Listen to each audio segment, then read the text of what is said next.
What is up everyone, Barricade here, and I'm bringing you guys my review of Dragon Ball Super episode 54, and today's episode is actually really good in the regard of character development. I just want to say that right there.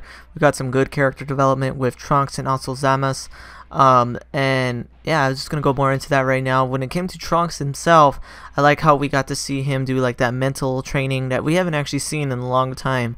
I think the last time we saw like mental training or image training, whatever the word you want to call it, was back in, I believe it was maybe a filler scene, or maybe it was in the manga as well, I'm not too sure actually, but it was like Gohan and Krillin doing training against each other and doing like image training, and then you see, you know, they're fighting or whatever, but in reality they're just kind of like meditating. So that was kind of cool that we saw that kind of like bring back a little bit of a throwback from Dragon Ball Z.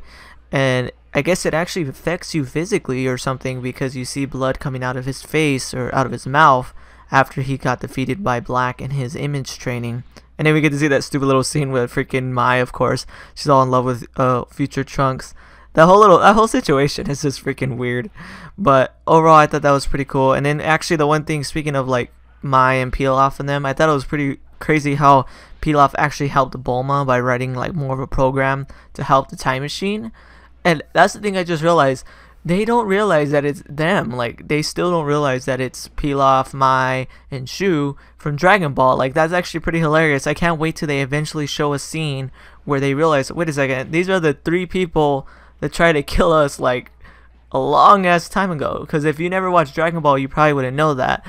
Pilaf, Mai, and Shu were pretty much the first villains, I guess, in a way, that Goku ever met when he was a kid. But at the time, Mai and them were a lot older, and there were scenes where Mai even shot guns at Goku. They tried to kill Goku, and there was even a part where they trapped Bulma, Goku, Yamcha, and like all of them inside of a thing that basically had like reflective light, like reflective walls, and had a gigantic like sunroof. So what would happen is, when it was like in the middle of the night, so when it became daytime again, the sun would come through that sunroof and basically reflect the light and cook them alive and kill them. So they've actually tried to kill Goku and Bulma and all of them. So it would be kind of funny to see a scene where they realize, wait a second, these are the same people that tried to kill us like, I don't know, God knows how long ago. and it would just be kind of funny. I hope they eventually do that. Like, they realize, you know, that they confess that they're Mai, Shu, and Pilaf from, you know, back in the Emperor Pilaf days. But anyways, we get to see, you know, more of Zamasu as well. We get to see, you know, that they go on and talk about how his ki doesn't match Black's, like he isn't evil, like he doesn't have an evil ki. And that's the thing, that's the one thing I said in my last review, where yeah, he doesn't have an evil ki now, but that doesn't mean that his ki can't change. You know what I mean? Ki is a reflection of one's strength, yes, but also a reflection of their personality. That's why you can have someone as powerful as Super Saiyan 3 Goku and feel his ki and think, okay, you know, he's really powerful and that's fine, but have someone as weak as like Frieza from, you know, back in the Namek saga and still shudder at his power because of the fact that you feel that evilness from him. And that's the thing they don't realize. It all comes down to their personality. And they still suspect Zamasu, like pretty much Beerus said that he pretty much like yet, you know, like they said, oh, it can't be him yet, like pretty much saying that, you know, maybe something will happen later on that will lead into him becoming Black. And then the other thing that was kind of a little bit of an example of that as well is at the beginning of the episode, you see Zamasu give his master tea again, and then his master says, the tea tastes different, it tastes, you know, unusual. And Zamasu is like, well, this is the normal tea I always make. And like I said before in my other review, that tea for whatever reason gives an example of their personality, of their soul. That's why when he was first making the tea, it was clear and it tasted good like his master said, but once he started talking about killing the humans, it started spinning and swirling and turning dark, and probably most likely giving a bad taste as well. So that was actually kind of crazy to see. And then we see them also go to that planet where those new creatures, those new, I guess, animals evolved, and Zamasu even talks with his master, and they say, you know, Zamasu states that he would like to kill them, like, let's just get rid of them. And his master gets mad, you know, we're not gods of destruction, that's not what we do. And then they even lets him see the time ring. They go into the future 1,000 years and they're still violent. and Zamasu's opinion about those creatures doesn't change. He still has that dark thought about them, like he just pretty much wants them to die, and even kind of makes like an idea of saying that they humans just need to be exterminated. And then we get a little bit more of foreshadowing. We see that his master states that only one that can use the time ring is a Kaioshin, and at this point Zamasu isn't technically a Kaioshin yet, but his master lets him borrow his earring, which technically lets him be one for that time. And it's the same green earring that Black has. It has the same side, like he puts it on the same ear that Black has it on.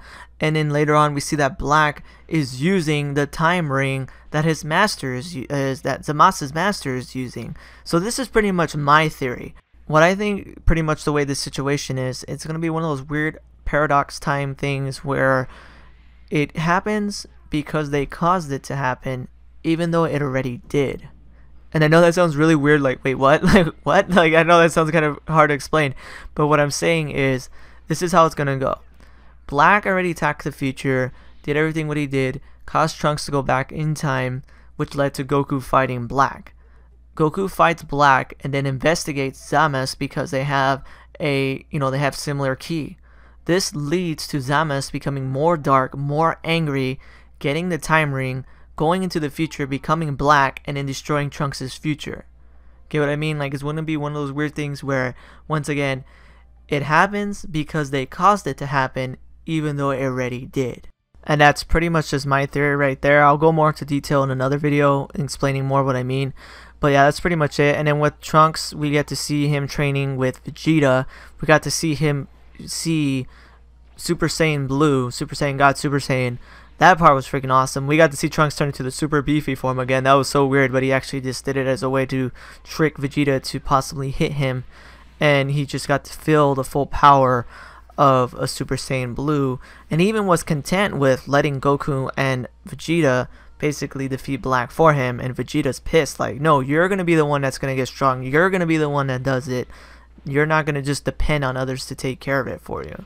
So that was actually really cool, because that right there was kind of a little bit more of a two-part thing for character development with Vegeta and Trunks. They're getting more of a relationship, and then we get to see that Vegeta is, well, through his angry Saiyan attitude and everything, is being a good father by showing, basically stating, don't expect handouts. We're going to make you stronger. You're going to be the one that does it. And that's the thing I like. So overall, this episode was really, really good, really solid episode. Really, overall, just freaking awesome. I really liked it. We got some good character development with Trunks, Zamasu, some funny scenes with, freaking Mai and all that stuff. Just overall solid episode. I'm going to go ahead and give it a 9 out of 10. Great episode. If you guys liked this video, please definitely hit that like button and subscribe, and tell me what you guys think about my theory. Even though it may kind of not make sense, I'll go make another video in more detail later on. But anyways, guys, thanks for watching. Take it easy. Thanks for watching this video. If you want to see my most recent Gears of War video, hit that link on the left. If you want to see my most recent Dragon Ball video, hit that link on the right. Thanks for watching, guys.